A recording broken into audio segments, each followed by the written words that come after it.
Welcome back student. और आज हम करने लगे वर्ब और उसकी फॉर्म को। तो इसमें हम सिर्फ बेसिक देखेंगे। जैसे अगर मैं मॉडल वर्ब की बात करूं तो उस पर काफी डिटेल लेक्चर बनने वाला है। तो जब आपकी बेसिक आपकी मजबूत होगी तो ही हम एडवांस की तरफ जाएंगे। ओके, तो सबसे पहले हमें जिस तरह पता है कि जो सेंटेंस के अंदर जो बहुत इंपॉर्टेंट चीज है वो क्या है, वो वर्ब ही है। और वर्ब क्या क्या बताता है? वर्ब या तो एक्शन बता रहा हूँ, जिस तरह मैं क्या कर रहा हूँ, मैं पढ़ा रहा हूँ। तो याद रखना वर्ब क्या बता रहा है, वर्ब एक्शन बताता है। ये आपको पहले भी पता होगा कि जो भी काम कर रहा होता है, कोई खेल रहा है, ठीक है, आप सुन रहे हो, मैं पढ़ा रहा हूँ, सबके एक्शन तो वर्ब एक्शन को बताता है। फिर वर्ब और क्या बताता है? स्टेट ऑफ बीइंग को बताता है कि वो चीज किस हालत में, ठीक है, स्टेट ऑफ बीइंग। सर मैं कहता हूँ कोई भी बंदा था और मैं कहता हूँ ही इज हैप्पी, तो यहाँ पे मैं क्या कह रहा हूँ, वो जो है वो क्या है, वो हैप्पी है। तो मैं उसकी स्टेट ऑफ बीइंग बता रहा हूँ कि वो बंदा क्या है, वो हैप्पी है। फिर थर्ड और क्या बताता है वर्ब हमें बताता है व्हाट अ पर्सन और थिंक इज, कि वो बंदा कौन है, क्या है। अगर मैं कहता हूँ ही इज अ टीचर तो मैं बता रहा हूँ कि वो टीचर है। ही इज अ बॉय है तो वो क्या है, वो लड़का है। अगर किसी को ही शी इज अ गर्ल तो मैं क्या बता रहा हूँ कि वो लड़की है। तो मैं ये बता रहा हूँ व्हाट अ पर्सन और थिंक इज, ठीक है। तो ये भी वर्ब बता रहा होता है व्हाट अ पर्सन, जो भी पर्सन है या जो भी चीज है, और थिंक इज, जिस तरह मैंने क्या कहा, ही इज टीचर, वो क्या है, वो टीचर है। तो यहाँ पे ये बता रहा है कि वो बंदा क्या है। तो ये तीन चीजें पहले माइंड में डाल लो, फिर ये हम आगे चलेंगे। अगर ये तीन चीजें नहीं क्लियर तो ये आगे कुछ भी समझ नहीं आने वाला। ये चीज याद रखना, एक्शन को बताएगा, स्टेट ऑफ बीइंग को बताएगा, व्हाट अ पर्सन और थिंक इज, ये तीन चीजें वर्ब बता रहा होता है। ओके, अच्छा, तो सबसे पहले जो मेरे पास यहाँ पे वर्ब की फॉर्म है वो क्या, वो मैंने जो ली है यहाँ पे जो टाइप्स है वो है मेन वर्ब। मेन वर्ब यही होता है जो क्या बता रहा था, जो एक्शन बता रहा होता है। जिस तरह मैंने कहता हूँ यहाँ पे शी कुक्ड द फूड, उसने खाना बनाया था। तो यहाँ हमें स्ट्रक्चर भी पता, पहले क्या होता है हमारे पास सब्जेक्ट, फिर वर्ब, फिर क्या होता है ऑब्जेक्ट। तो यहाँ पे मेरे पास कुक्ड हुआ है तो ये मेरे पास क्या वर्ब है, और ये मेन एक्शन है कि उसने खाना बनाया था, ठीक है, या पकाया था। और अगर मैं कहता हूँ ही प्लेज फुटबॉल तो वो फुटबॉल खेलता है। तो खेलना क्या है, वो एक्शन है। आई एम टीचिंग, मैं पढ़ा रहा हूं, तो ये क्या है मेरे पास, टीचिंग मेरे पास यहाँ पे क्या है, ये एक मेन वर्ब है। अब नेक्स्ट हम चलते हैं, हमारे पास जो हेल्पिंग वर्ब है वो क्या करता है, वो मेन वर्ब की क्या कर रहा था, मदद कर रहा था। उससे हमें ये पता चलता है कौन सा टेंस चल रहा है, कौन सा मूड चल रहा है। जैसे मैं कहता हूँ ही इज टीचिंग तो वो पढ़ा रहा है, अगर मैं कहूँगा ही वॉज टीचिंग तो वो पढ़ा रहा था। अभी हम टेंस में नहीं जा रहे, सिर्फ इतना याद रखो जो हेल्पिंग वर्ब है वो हमें टेंस का बता रहा होता है, मूड का बता रहा होता है, प्रेजेंट है, पास्ट है, फ्यूचर है, क्या चल रहा है उससे हमें पता चल जाता है। जिस तरह यहाँ पे मैंने कहा इज, ये इज जो है ये हमारे पास क्या है, ये यहाँ पे हमारे पास हेल्पिंग वर्ब है। और ये जो टीचिंग है ये मेरे पास मेन वर्ब है। पढ़ाना क्या है, वो एक्शन है, वो मेन वर्ब है। लेकिन इस ने इसकी क्या कर दी, मदद कर दी, तो हम इसे कहते हैं इसका क्या हेल्पिंग वर्ब है। और ये अभी पढ़ा रहा है, ये प्रेजेंट के टाइम से ही इज टीचिंग।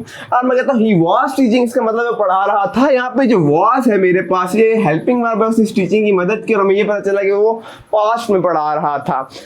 हमारे पास और भी हेल्पिंग वर्ब है, वो हम टेंसेस के साथ देखेंगे, अभी सिर्फ हम बेसिक कर रहे हैं। ओके, नेक्स्ट हमारे पास मॉडल वर्ब। मॉडल वर्ब पे काफी बड़ा लेक्चर बनेगा। जिस तरह अब अगर मैं मॉडल वर्ब की बात करूं तो सबसे पहले ये याद रखना है कि हमेशा जब भी मॉडल वर्ब यूज होता है तो उसके बाद मेन वर्ब की फर्स्ट फॉर्म लगेगी, ये लिख लो। ओके, तो मॉडल वर्ब यूज क्यों हो रहा है, अगर किसी की एबिलिटी बताना हो, किसी से कोई रिक्वेस्ट करनी हो पोलाइट वे में, कोई आपने प्रिडिक्शन करनी हो, कोई रिक्वेस्ट, कोई एडवाइस, कोई पॉसिबिलिटी, तो ये सब के लिए हम क्या यूज करते हैं, मॉडल वर्ब का यूज करते हैं। ढेर सारे हमारे पास मॉडल है, कैन है, कुड है, शुड है, मे है, माइट है, और भी सारे हैं। उनका कैसे कैसे यूसेज है उसको हम देखेंगे। अब अगर मैं कहता हूँ आई कैन स्विम, देखो स्विम जो है तैरना भी एक एक्शन है, और ये मैंने क्या किया, वर्ब की फर्स्ट फॉर्म, इनके मेन जो वर्ब था उसकी फर्स्ट फॉर्म ही लगेगी, क्योंकि जब भी मॉडल वर्ब यूज होता है तो वर्ब की क्या लगेगी, हमेशा फर्स्ट फॉर्म लगेगी। आई कैन स्विम, मैं तैर सकता हूँ। फिर मैंने कहा इट मे रेन टुमारो, कि यार कल जो है वो क्या हो सकती है, बारिश हो सकती है। मैं पॉसिबिलिटी कर रहा हूँ, मैं प्रिडिक्शन कर रहा हूँ। आपने किसी से रिक्वेस्ट करनी हो तो मैं ऐसे कह सकता हूँ could you please open the door, तो मैं एक पोलाइट वे में रिक्वेस्ट कर रहा हूँ, ठीक है। तो ये इस डिफरेंट के यूजेज है, उसको हम देखेंगे, अभी परेशान नहीं होना। नेक्स्ट हमारे पास रेगुलर वर्ब। अगर मैं रेगुलर वर्ब की बात करूं तो इनकी जो पास्ट और पास्ट पार्टिसिपल फॉर्म होता है वो डायरेक्ट ईडी के साथ ही बन जाती है। अगर जिस तरह मैंने यहाँ लिखा है वॉक, वॉक की जो पास्ट फॉर्म होगी वो वॉक्ड, जस्ट ईडी के साथ सेकंड फॉर्म बने जिसको आप सेकंड फॉर्म में कहते हैं।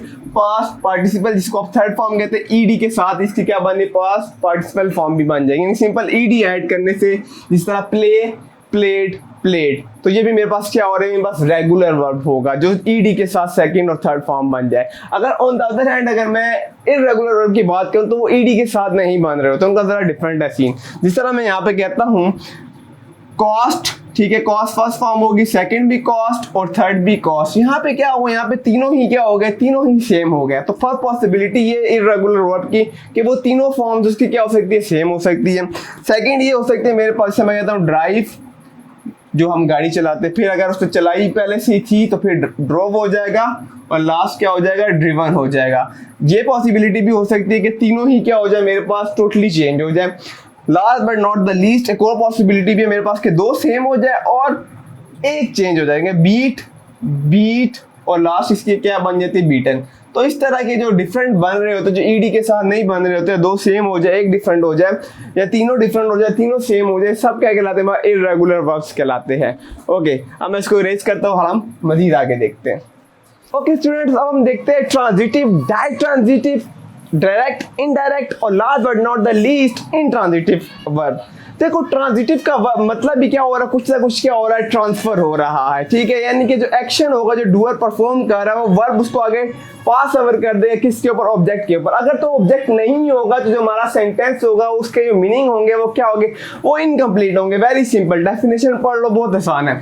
देखो डोनेट्स एन एक्शन, वो जो वर्ब जो होगा वो क्या करेगा, जो एक्शन होगा विच पासिस ओवर, किससे वो एक्शन पास कर रहा हो, ज़्यादा कोई सब्जेक्टिव वो काम कर रहा होगा तो वो पास ओवर हो रहा होगा किसके ऊपर, ऑब्जेक्ट के ऊपर पास। यानी डूअर का जो एक्शन होगा वो किस पे जा रहा होगा, ऑब्जेक्ट पे जा रहा होगा। अगर ऑब्जेक्ट नहीं होगा, जिस तरह मैंने कहा सेंटेंस के मीनिंग इनकम्प्लीट होंगे।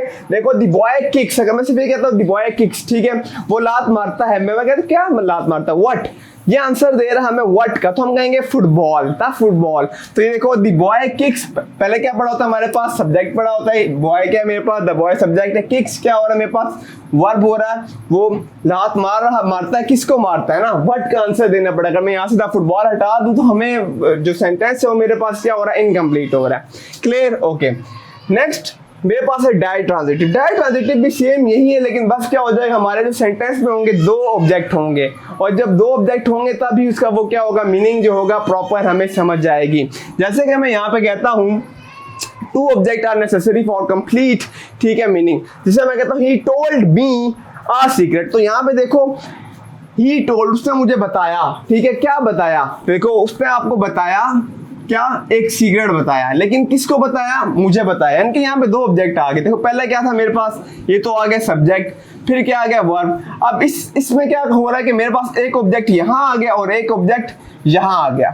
तब हमने क्योंकि दो ऑब्जेक्ट आ गए और अगर यहाँ पे ये ऑब्जेक्ट नहीं होगा तो मुझे पूरे जो है मीनिंग नहीं समझ आ जाएगी। तो अगर दो ऑब्जेक्ट हो बाकी सीन वही चलेगा, जैसे सब्जेक्ट से जो एक्शन होगा वो पास हो जाएगा, आगे ऑब्जेक्ट की तरफ जाएगा। ये वैसे ही होगा, जो डूअर काम परफॉर्म कर रहा है वर्ब उसको आगे क्या कर देगा, पास ओवर करेगा। ट्रांजिटिव भी है लेकिन अब दो ऑब्जेक्ट पे जो है ना आगे पास ओवर कर रहा होगा। तो अगर यहाँ पे अगर आ सीक्रेट हटा दूं तो मीनिंग क्या हो जाएंगे मेरे पास, incomplete, he told me what. अगर मैं आ सीक्रेट हटा दूं तो आपको होगा व्हाट, यार क्या उसने आपको बताया। तो यहाँ पे दो ऑब्जेक्ट आ गया, एक ही ऑब्जेक्ट आ गया और एक ही ऑब्जेक्ट आ गया। तो इस वजह से हमने ये भी समझना पड़ेगा कि इनमें से डायरेक्ट ऑब्जेक्ट कौन सा है और इनडायरेक्ट ऑब्जेक्ट कौन सा है। तो जो डायरेक्ट ऑब्जेक्ट होता है मेरे पास वो हमेशा आंसर दे रहा होता है व्हाट का। तो जिस तरह मैंने कहा ही टोल्ड मी, उसने मुझे बताया, तो आप कहोगे व्हाट। तो जो व्हाट का आंसर दे रहा होता है सेंटेंस में, जो हिस्सा दे रहा होगा वो मेरे पास क्या होगा, वो मेरे पास बच्चों वो डायरेक्ट ऑब्जेक्ट होगा। और अक्सर अक्सर अक्सर ये हमारे पास नॉन लिविंग ही होता है अमूमन, ठीक है। अक्सर जो होता है नॉन लिविंग ही चीज में थे, आज सीक्रेट है ना, लेकिन जो मी है वो मेरे पास एक लिविंग थिंग है। अक्सर ऐसे ही हो रहा होगा। अच्छा, जिसमें मैं यहाँ पे अगर डायरेक्ट ऑब्जेक्ट मैंने बोला आंसर ऑफ व्हाट बताएगा। एक एग्जांपल और मैं देख लेता हूँ, शी गेव हिम व्हाट। देखो शी गेव हिम, मैं कहता हूँ उसने इसको दिया व्हाट, आ गिफ्ट। तो उसने उसको क्या दिया था, तोहफा दिया था। तो आ गिफ्ट यहाँ पे मेरे पास क्या हो रहा है, ये मेरे पास यहाँ पे डायरेक्ट ऑब्जेक्ट हो रहा है। On the other hand answer of to, यानी कि किसको वो चीज दी, ठीक है। जैसे मैंने कहा ना ही टोल्ड, उसने किसको बताया, टू, तो किसको बताया, मी। तो ये मी था, ये मेरे पास क्या था, इनडायरेक्ट था। अगर मैं यहाँ पे भी देख लूँ इस जगह पे, शी गिव टू, किसको दिया, मतलब अगर आप पूछो टू कौन था यहाँ पे, तो हिम, उसको अगर दिया उसने, तो ये जो हिम है मेरे पास, ये मेरे पास क्या इनडायरेक्ट है। यहाँ पे जो मी है मेरे पास ये इनडायरेक्ट है। और अमूमन इसमें क्या होता है, लिविंग थिंग ही होगा। जिससे मैं कहता हूँ दे सेंट, किसको भेजा, टू, हम कहते हैं ना to to the principal, principal को हम जब लिख रहे होते हैं तो टू मतलब कि यहाँ पे ये हो रहा है कि यहाँ पे दे सेंड टू किसको, तो दे सेंड अस, हमें जो है उसने क्या भेजी, एन इन्विटेशन। तो अस जो है देखो लाइक तो ये लिविंग थिंग हो रहा है यहाँ पे, और ये टू का आंसर दे रहा है, फॉर हुम का आंसर दे रहा है, तो ये मेरे पास इनडायरेक्ट होगा, और एन इन्विटेशन जो हो जाएगा वो मेरे पास क्या कहलाएगा, वो डायरेक्ट ऑब्जेक्ट कहलाएगा। ओके, उम्मीद करता हूँ यहाँ तक समझ आ गई होगी, ज़्यादा मुश्किल नहीं है। अब इंट्रांजिटिव क्या है, देखो ट्रांजिटिव का मतलब ट्रांसफर, इंट्रांजिटिव का मतलब ट्रांसफर नहीं हो रहा होगा और हमें ऑब्जेक्ट की जरूरत नहीं पड़ेगी। और कीप इन माइंड, अगर आपको एक्टिव पैसिव का पता हो तो एक्टिव पैसिव हम क्या करते हैं, सब्जेक्ट को वर्ब के ऑब्जेक्ट की जगह ले जाते हैं, ऑब्जेक्ट को सब्जेक्ट की जगह ले आते हैं। तो जब इसमें हमें ऑब्जेक्ट की जरूरत ही नहीं पड़ेगी तो कीप इन माइंड इसका पैसिव वॉइस कभी भी नहीं बन सकता। इंट्रांजिटिव वर्ब अगर जिस सेंटेंस में आया होता है उसका पैसिव वॉइस नहीं बन सकता, क्योंकि उसके आगे ऑब्जेक्ट ही नहीं होता। जब ऑब्जेक्ट नहीं होगा तो हमारा पैसिव वॉइस का रूल ही नहीं मुकम्मल हो रहा होगा कि ऑब्जेक्ट को मैं सब्जेक्ट पे कैसे लाऊं। क्लियर? अच्छा, अब मैं देखता हूँ यहाँ पे मैंने लिख दिया वो डेफिनेशन, वो देख लेना। द बेबी स्लीप्स पीसफुली, तो जो बच्चा है वो सोता है। अगर मैं यहाँ पे इस पीसफुली को हटा दूं, हमें पता है, मैंने बताया भी था, ये मेरे पास क्या है, मेरे पास एडवर्ब है, क्योंकि ये इसमें इजाफा कर रहा है। स्लीप में क्या कर रहा है, एक्शन में अगर एक चीज इजाफा करती है तो वो क्या होती है, वो एडवर्ब होता है। और अगर नाउन और हमारे पास प्रोनाउन में कोई चीज इजाफा कर रहा होगा उसके, तो वो मेरे पास क्या कहलाता है, वो एडजेक्टिव कहलाता है। अभी ये स्लीप में इजाफा कर रहा है तो ये पीसफुली को ऑब्जेक्ट मत ले लेना, ये एडवर्ब पड़ा हुआ है मेरे पास, ये एडवर्ब है। देखो अगर मैं इस एडवर्ब को हटा दूं, ये ऑब्जेक्ट नहीं है, ये एडवर्ब है, ये हो या ना हो। दी बेबी स्लीप, बच्चा सोता है, तो सोता है क्या हो रहा है यहाँ पे, वो सोता है, इसका मतलब है बस ठीक है, समझ आ गई है मुझे ऑब्जेक्ट की जरूरत नहीं पड़ी। और अगर मैं कहता हूँ बच्चा जो है वो पीसफुली आराम से सोता है, तो भी मतलब क्या हो रहा है, मुकम्मल हो रहा है। बट कीप इन माइंड ये ऑब्जेक्ट नहीं है, ये हो या ना हो, ठीक है ना, ये ऑब्जेक्ट नहीं है, ये एडवर्ब है। तो एक और एग्जांपल अगर मैं देता हूँ, द बॉय इज रनिंग, मैं कहता हूँ जो लड़का है वो दौड़ रहा है, बात खत्म होगी, मुझे आगे ऑब्जेक्ट की जरूरत नहीं पड़ी, ठीक है। तो द बॉय इज रनिंग, बस बात खत्म होगी। इसका मतलब ये हो रहा है कि इसको ऑब्जेक्ट की जरूरत नहीं होती। ओके स्टूडेंट, अब हम मजीद आगे देखते हैं। यहाँ तक होपफुली समझ आ गई, मैंने बहुत आसान तरीके से बताया कि आप बोर भी ना हो, और बहुत ही इजी आइडेंटिफिकेशन का भी बता दिया मैंने यहाँ पे। Okay, moving to next one, मैं इसको इरेज करता हूँ। स्टूडेंट, अब हम करने लगे लिंकिंग वर्ब, और उसके बाद हम देखेंगे नॉन फाइनाइट वर्ब को, उसके बाद हमारा वर्ब का टॉपिक खत्म हो जाएगा। तो लिंकिंग वर्ब क्या होता है, जो स्टेट ऑफ बीइंग बता रहा था, लेक्चर के शुरू में भी मैंने बताया था कि किस तरह स्टेट ऑफ बीइंग बता रहा होता है। अगर मैं कहता हूँ शी इज हैप्पी या ही इज हैप्पी, तो मैं स्टेट ऑफ बीइंग बता रहा हूँ कि यार वो जो है वो क्या है, वो खुश है, ठीक है। तो इसी तरह हमारे पास लिंकिंग वर्ब इसी तरह होगा। ये क्या करेगा, दैट कनेक्ट, क्या करेगा, हमारे पास लिंकिंग वर्ब्स और those verbs that connect the subject to a subject complement. तो पहले तो यहाँ ये समझना होगा सब्जेक्ट कॉम्प्लीमेंट क्या है। हमारे पास दो तरह के कॉम्प्लीमेंट होता है, ऑब्जेक्ट कॉम्प्लीमेंट होता है, एक सब्जेक्ट कॉम्प्लीमेंट होता है। अभी हमारा सब्जेक्ट कॉम्प्लीमेंट से वास्ता, तो मैं सब्जेक्ट कॉम्प्लीमेंट आपको बता देता हूँ। जो इन्फॉर्मेशन बता रहा हो अबाउट किसके, सब्जेक्ट के यानी डूअर के बारे में अगर एक चीज इन्फॉर्मेशन बता रही है तो उस हिस्से को हम क्या बोलते हैं कि वो सब्जेक्ट कॉम्प्लीमेंट है, ठीक है। और वो क्या हो सकता है, वो जो इन्फॉर्मेशन जो ऐड करा रहा है, जो सब्जेक्ट कॉम्प्लीमेंट है, वो क्या क्या हो सकता है, वो नाउन हो सकता है, वो प्रोनाउन हो सकता है, या वो एडजेक्टिव हो सकता है। नाउन हमने देखा था कि कोई नाम वगैरह, प्रोनाउन जो नाउन की जगह यूज हो, और एडजेक्टिव क्या था, हमने देखा था कि जो नाउन और प्रोनाउन में क्या करता है, इन्फॉर्मेशन ऐड करता है, वो हमारे पास क्या होता है, वो एडजेक्टिव होता है। तो जिस तरह मैं यहाँ पे मैंने कुछ एग्जांपल लिखी है, यहाँ पे अगर मैं एग्जांपल को देखूं, शी इज अ डॉक्टर, यहाँ पे हमें पता है कि जो इज है वो एज अ हेल्पिंग वर्ब भी यूज होता है, इससे शुरू में मैंने बताया था। लेकिन क्या इस हेल्पिंग वर्ब की, अगर मैं इसको एज अ हेल्पिंग वर्ब लोगे तो क्या आगे कोई मेन वर्ब पड़ा हुआ है, मेन वर्ब तो नहीं पड़ा हुआ। जब मेन वर्ब नहीं पड़ा हुआ, इसका मतलब है यहाँ पे जो इज है ये लिंक कर रहा है, जैसे लिंकिंग वर्ब है, ये एक ब्रिज बना रहा है, ठीक है, किस किस के दरमियान, इस डॉक्टर के दरमियान में और इस शी के दरमियान में। शी इज अ डॉक्टर, तो अगर मैं कहता हूँ शी इज अ डॉक्टर, तो यहाँ पे इस क्या होगा, ये लिंक हो गया, इससे क्या किया, ब्रिज बनाया। अब मैंने क्या कहा था, कॉम्प्लीमेंट क्या होगा, जो क्या करेगा, ऐड करेगा इन्फॉर्मेशन किसके, सब्जेक्ट में। भी सब्जेक्ट कॉम्प्लीमेंट है, क्योंकि ये जो डॉक्टर है ये किस में ऐड करा रहा है, इन्फॉर्मेशन शी में ऐड करा रहा है। और डॉक्टर को नाम है एक, तो उसको एज अ नाउन भी आप ले सकते हो। जिस तरह मैंने कहा जो कॉम्प्लीमेंट होगा वो नाउन में भी हो सकता है, प्रोनाउन में भी हो सकता है, एडजेक्टिव में भी हो सकता है। इसको अगर आप एज अ नाउन भी ले सकते हो, डॉक्टर एक नाम है ना। तो अगर मैं देखूं शी इज अ डॉक्टर, तो इस इज ने क्या कर दिया, दोनों के बीच में ब्रिज बना दिया। अगर मैं सेकंड वाली एग्जांपल देखूं, आई एम टाइट, ठीक है, तो यहाँ पे देखो इस एम ने क्या किया मेरे पास, यहाँ पे टाइट क्या हो रहा है, टाइट करके मैं थक गया हूं। तो अगर मैं कह रहा हूं मैं थक गया हूं, तो यहाँ पे ये क्या बता रहा है, क्वालिटी बता रहा है किसकी, आई में इंफॉर्मेशन ऐड कर रहा है, क्वालिटी नहीं सॉरी, लेकिन ये आई का बता रहा है, आई के अंदर इंफॉर्मेशन ऐड करवा रहा है। यानी कि इस वक्त जो टाइड है ये क्या है, एज एडजेक्टिव है, ठीक है, क्योंकि इसकी क्या बता रहे किस्म की इसकी इंफॉर्मेशन बता रहा, जो आई है वो क्या है, वो टाइड है। लेकिन इन दोनों को जोड़ा किसने, इन दोनों को इस एम ने जोड़ा। कीप इन माइंड, अगर मैं कहता हूँ आई एम टीचिंग, तो यहाँ पर इस वक्त ये जो है ये एज ए लिंकिंग वर्ब नहीं है, ये एज ए हेल्पिंग वर्ब है। क्यों? क्योंकि आगे क्या पढ़ा हुआ है, मेन वर्ब पढ़ा हुआ है, एक्शन पढ़ा हुआ है, टीचिंग एक अमल है, इनके मैं पढ़ा रहा हूँ, तो यहाँ पे एज ए हेल्पिंग वर्ब है। लेकिन यहाँ पे अगर मैं एम को देखूँ तो यहाँ पे am as a linking verb है, जो इस एडजेक्टिव को सब्जेक्ट को आपस में एक ब्रिज के तौर पर इनसे मिला दे, लिंक करवा दिया। ओके, नेक्स्ट अगर मैं देखता हूँ ही बिकेम अ लॉयर, तो वो वकील बन गया है। तो अगर वो वकील बन गया या बन गया है, तो मैं यहाँ पे ये कह सकता हूँ कि जो लॉयर है इसको अगर एज ए मैं नाउन ले लेते हैं, उसकी अगर वो कंडीशन बता रहा है, जहाँ मैंने ऊपर लिखा भी है उसकी वो कंडीशन बता रहा होगा जो लिंकिंग वर्ब होगा। तो यहाँ पे मैं क्या बता रहा हूँ इस वक्त, ही जो सब्जेक्ट है और लॉयर को दोनों को किसने जोड़ा, बिकेम ने जोड़ा, वो वकील बन गया है। तो यहाँ पे ये ऐसा क्या काम कर रहा है, लिंकिंग वर्ब काम कर रहा है। आगे ऑब्जेक्ट नहीं पढ़ा हुआ, ये कोई ऑब्जेक्ट नहीं पढ़ा हुआ ना, यहाँ पे कोई ऑब्जेक्ट पढ़ा हुआ है, ठीक है। ये ऐसा क्या पढ़ा हुआ है, यहाँ पे इसको आप नाउन ले सकते हो या एज अ एडजेक्टिव ले सकते हो उस चीज को। अच्छा ये है कि इसको एज अ लॉयर, जिस तरह डॉक्टर है तो इस तरह लॉयर भी हो गया, नाउन अगर ले लो, या उसकी कंडीशन ही बता रहा है, ठीक है, व्हाट अ पर्सन और थिंग इज।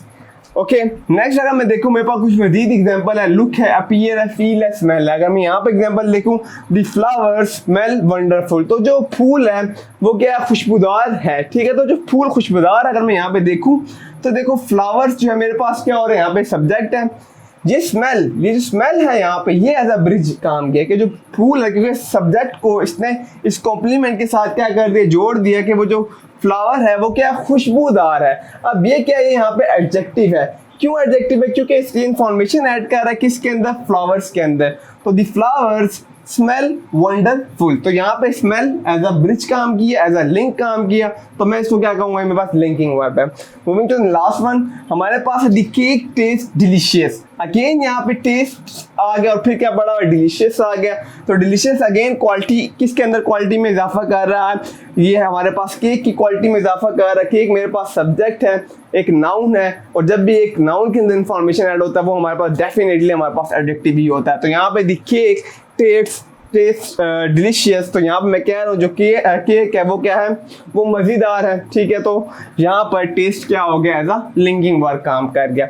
ओके स्टूडेंट, उम्मीद करता हूँ यहाँ तक समझ आ गई होगी। नेक्स्ट अब हम करने लगे नॉन फाइनाइट वर्ब, जिसमें हमारे पास आएगा जेरेंट आएगा, इंफिनिटिव आएगा और पार्टिसिपल आएगा। तो चलो अब वो करते हैं स्टूडेंट। अब हम अपना लास्ट टॉपिक करने लगे नॉन फाइनाइट वर्ब, जो कि इंतहाई मोस्ट वांटेड टॉपिक है और स्टूडेंट काफी कंफ्यूज हो जाते हैं इस टॉपिक में। तो ये जितनी भी इंफॉर्मेशन मैंने यहाँ लिखी है कराने के बाद आप इजीली आइडेंटिफाई कर लोगे नॉन फाइनाइट वर्ब्स जो है हमारे पास सारा इंफिनिटिव है, जेरेंट है, पार्टिसिपल है, सेंटेंस में कहाँ पड़े हुए हैं। तो तैयार हो जाओ, हम जल्दी से इसको करने वाले हैं। तो सबसे पहले हम समझते हैं कि नॉन फाइनाइट वर्ब्स क्या होता है। तो ये कभी भी हमें टेंस का नहीं बता रहा होता। टेंस का मतलब ये होता है हमें टाइम का नहीं बता रहा, प्रेजेंट है, पास्ट है, फ्यूचर है, क्या चल रहा है, ये वो वर्ब होते हैं हमें टाइम का नहीं बता रहे हो, पता चल रहा होगा। और इनके साथ मैं जो मर्जी सब्जेक्ट लगा दूं वो चेंज नहीं होगा, ये वर्ब वही का वही ही रहेगा। तो ये क्या हो गए, नॉन फाइनाइट वर्ब हो गए। अब इसको हमने क्या, मैं ज्यादा तेज बोल रहा हूँ तो मैं थोड़ा स्लो बोल लेता हूँ। तो अब हमने इसको क्या कर दिया, तीन उसमें क्या कर दिया, कैटेगरीज में डिवाइड कर दिया। पहले में इंफिनिटिव है, दूसरे में जेरेंट है, और last but not the least हमारे पास पार्टिसिपल है। अब एक एक करके देखते हैं, ठीक है। तो इंफिनिटिव क्या है, अगर तो बेस फॉर्म का मतलब होता है वर्ब की फर्स्ट फॉर्म। अब इससे एक स्क्रीनशॉट ले लेना। तो हम जो बेस फॉर्म होता है अगर उससे पहले टू लग जाए तो वो चीज़ क्या बन जाती है, वो इन्फिनिटिव बन जाती है। और वो एज अ सेंटेंस के अंदर नाउन भी यूज हो सकता है, एडजेक्टिव भी। और एडजेक्टिव क्या होता है, जो नाउन और प्रोनाउन के अंदर क्या करता है, इंफॉर्मेशन ऐड करता है। और एज अ एडवर्ब भी यूज हो सकता है, कीप इन माइंड। तो इसको तो आइडेंटिफाई करना तो बहुत ईजी है। अगर वर्ब बेस फॉर्म से पहले कहीं पे भी टू आया हुआ है तो समझ जाओ वो जो टू से आगे वर्ड लिखा हुआ है और टू समेत वो क्या होगा, वो इन्फिनिटिव हो जाएगा। क्लियर।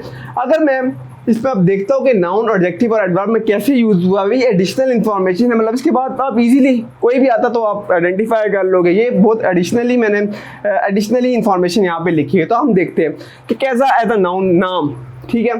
तो मैं कहता हूँ to swim is my favourite activity, कि जो स्विम है वो क्या है, मेरी तैरना जो है वो मेरी क्या एक पसंदीदा मशगला या एक्टिविटी है, फारिग टाइम में मैं वो करता हूँ।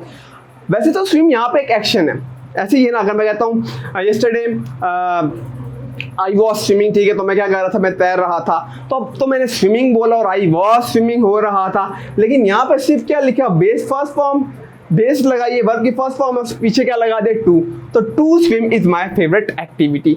यानी कि यहाँ पे जो टू स्विम है ये अब एज अ, आप कह सकते हो एज अ नाउन काम कर रहा है और एज अ डमी नाउन काम कर रहा है, ठीक है। फिर ये एज एडजेक्टिव भी यूज हो सकता है। अब एडजेक्टिव क्या, नाउन और प्रोनाउन में इजाफा करेगा। मैं कहता हूँ he needs a book to read, needs यहाँ पे तो वो ऑलरेडी हमारे पास मेन वर्ब पड़ा हुआ है, लेकिन मैं कहता हूँ टू रीड, अभी एक रीड भी तो एक हमारे पास वर्ब है, लेकिन पीछे क्या आ गया, टू, तो अगर टू आएगा तो आगे बेस जो हमारे पास वर्ब की है फर्स्ट फॉर्म में लगेगी, तो टू रीड, यहाँ से मुझे पता चल गया कि ये क्या इन्फिनिटिव है। लेकिन अगर मैं आपसे ये पूछूं यार ये एडजेक्टिव वाला इन्फिनिटिव है, नाउन वाला या फिर एडवर्ब वाला, तो इसके पीछे देखो, पीछे क्या पड़ा, बुक, बुक क्या एक नाउन है, तो अगर नाउन के अंदर इजाफा करेगा तो क्या होगा, एडजेक्टिव होगा ना, ठीक है, तो एडजेक्टिव काम कर रहा है यहाँ पे इन्फिनिटिव। ओके, मैं कहता हूँ she works hard to sport. अब इस टू स्पोर्ट के पीछे देखो क्या पड़ा है, क्या कोई नाउन पड़ा है, नहीं, हार्ड एक और एडवर्ब है, तो एडवर्ब एक और एडवर्ब में भी इजाफा करता है, एडजेक्टिव में भी इजाफा करता है, और इससे पीछे देखो तो वर्ड्स पड़ा है, वर्ब में भी इजाफा करता है। तो यहाँ पे टू स्पोर्ट ने किस में इजाफा किया है, वर्ड्स हार्ड में इजाफा किया है, तो मैं कह सकता हूँ यहाँ पे टू स्पोर्ट इन्फिनिटिव तो है, लेकिन ऐसा एडवर्ब हमारे पास इन्फिनिटिव है, बहुत आसान है। अगर मैं जेरेंट की बात करूँ तो जेरेंट सिर्फ और सिर्फ एज अ नाउन यूज होगा सेंटेंस में। ये तो तीन तरह यूज होते हैं, सिर्फ और सिर्फ एज अ नाउन यूज होगा, और उसके आगे क्या लगा होगा, जो भी वर्ब की फॉर्म होती है उसके आगे आईएनजी लगा होगा। तो दो चीजें जेरेंट में आगे, एज अ नाउन और आईएनजी लगा होगा वर्ब के साथ। और इसकी प्लेस कौन कौन सी, इसकी तीन जगह है, या तो सब्जेक्ट की जगह आ सकता है, ऑब्जेक्ट की जगह आ सकता है, या last but not the least हमारे पास प्रपोजिशन के बाद भी आ सकता है। मैं कहता हूँ स्विमिंग इज एक्सीलेंट एक्सरसाइज, तो यहाँ पे जो स्विमिंग है यहाँ पे ये ऐसा क्या काम कर रहा है, ऐसा नाउन काम कर रहा है यहाँ पे। तो वो मैं कह रहा हूँ स्विमिंग जो है वो क्या है, एक एक्सीलेंट एक्सरसाइज है, एक उम्दा के हमारे पास क्या वर्जिश है, ठीक है। दूसरा मैं कहता हूँ वी इंजॉय स्विमिंग, हम इंजॉय करते हैं स्विमिंग। तो अब मैंने यहाँ पे कोई, मैं वो नहीं बता रहा कि कौन सा टेंस है, और अगर एक और बात जिस तरह मैंने कहा उससे सब्जेक्ट से भी फर्क नहीं पड़ेगा, मैंने यहाँ लिखा वी इंजॉय स्विमिंग, देखो स्विमिंग स्विमिंग ही रहेगा। अब अगर मैं इसको यहाँ से हटा भी दूँ ना इस जगह से, ठीक है, तो ये चेंज नहीं होने वाला, ये जो स्विमिंग है यहाँ पे जो मर्जी मैं लिख दूँ, ठीक है, मैं कहता हूँ आई इंजॉय, ये स्विमिंग स्विमिंग ही रहेगा, इस पर कोई इफेक्ट नहीं हो रहा। इंजॉय करना जो है वो खुद एक मेरे पास क्या है, वो भी एक एक्शन है, लेकिन इससे आगे देखो वर्ब था और वर्ब के साथ आईएनजी लग गया यहाँ पे, और मैंने कहा ये ऐसा ऑब्जेक्ट भी यूज हो रहा है, ये ऐसा यहाँ पे नाउन है लेकिन ऑब्जेक्ट की जगह आ गया।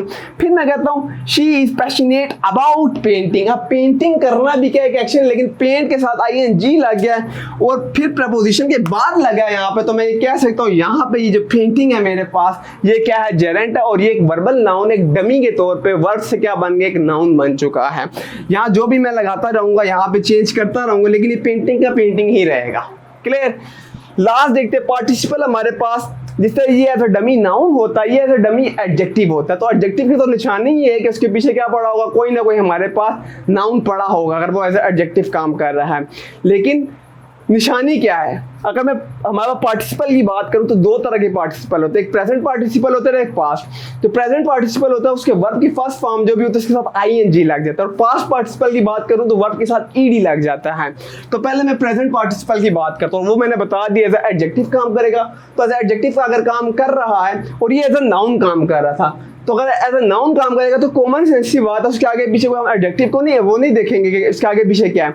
लेकिन जब एज एडजेक्टिव काम करता है तो हम उसके आगे पीछे देख रहे होते हैं कि यार इसके पीछे कोई हमारे पास नाउन पड़ा हुआ है, इसकी इन्फॉर्मेशन में ऐड कर रहा है, तो वहां से हम सिमिलरली डिफरेंशिएट कर सकते हैं, क्योंकि जेरेंट में भी आईएनजी लगा होता है और प्रेजेंट पार्टिसिपल में भी वर्ब के साथ आईएनजी लगा होता है, तो काफी कंफ्यूजिंग हो जाता है दोनों में। लेकिन उसके आगे जो होगा कोई ना कोई हमारे पास नाउन पड़ा होगा, नाउन पड़ा हुआ है तो इट्स मीन वो हमारे पास क्या है, पार्टिसिपल है और प्रेजेंट पार्टिसिपल है। जिसमें मैं कहता हूँ दे सा, ये प्रेजेंट पार्टिसिपल, फिर पास्ट पार्टिसिपल नीचे, तो मैं कहता हूँ दे सा अ स्माइलिंग, ठीक है, चाइल्ड एट द पार्क, तो उन्होंने क्या देखा, एक हंसता हुआ बच्चा देखा। तो हंसता हुआ क्या देखा, चाइल्ड। तो चाइल्ड क्या मेरे पास एक नाउन है, तो स्माइलिंग ने इजाफा कर दिया चाइल्ड के अंदर। तो इट्स मीन कि आपके पास जो स्माइलिंग है ये जेरेंट नहीं है, क्योंकि इसके आगे क्या पड़ा हुआ है, इसके आगे मेरे पास नाउन पड़ा हुआ है, इसके अंदर इजाफा कर रहा है। तो मैं कहूंगा ये यहाँ पे मेरे पास क्या है, पार्टिसिपल है। और कौन सा पार्टिसिपल है, प्रेजेंट पार्टिसिपल है। पास्ट पार्टिसिपल मैंने बता दिया ईडी लगता है, तो ईडी वाले को भी देख लेते हैं। देखो past participle, baked goods are delicious. तो बेक्ड जो पका हुआ, उसके आगे जो बेक्ड हो के आगे क्या आया हुआ है हमारे पास, जो गुड्स आया हुआ है। देखो गुड्स क्या एक नाउन है ना, तो इस बेक्ड ने किस में इजाफा किया, इस नाउन की फॉर्मेशन में इजाफा किया। तो समझ जाओ यहाँ पे जो बेक्ड है ये पार्टिसिपल है। जो ज्यादा ये तो इसको तो आइडेंटिफाई करना बहुत इजी है। इंफिनिटिव को सिंपल होता है, जहाँ टू लगा और टू के बाद अगर वर्ब की फर्स्ट फॉर्म लगी तो हम समझ जाते हैं इंफिनिटिव है। मसला होता है जेरेंट में, क्योंकि जेरेंट में भी वर्ब फर्स्ट फॉर्म आईएनजी होता है और उसमें भी वर्ब फर्स्ट फॉर्म आईएनजी होता है। लेकिन कीप इन माइंड जेरेंट होता ही नाउन है, वो उस पर हम ये नहीं देखते कि आगे कुछ पढ़ा है नहीं पढ़ा, तो है ही नाउन, ठीक है। लेकिन इसका हम कैसे आइडेंटिफाई कर सकते हैं, इजी वे के जो होगा आगे क्या पढ़ा होगा, हमारे पास कोई ना कोई नाउन पढ़ा होगा, आईएनजी होगा और आगे क्या पढ़ा होगा, नाउन पढ़ा होगा। जिस तरह मैंने दिखाया यहाँ पे भी नाउन पड़ा हुआ है मेरे पास, गुड भी एक नाउन, एक नाम है गुड्स, ठीक है, चीज है ना, थिंग्स है। होपफुली मैंने बहुत ही मतलब कि इजी तरीके से समझाने की कोशिश की है। अगर वीडियो पसंद आए वीडियो लाइक करो, शेयर करो, सब्सक्राइब भी कर दो। #अल्लाह हाफिज़।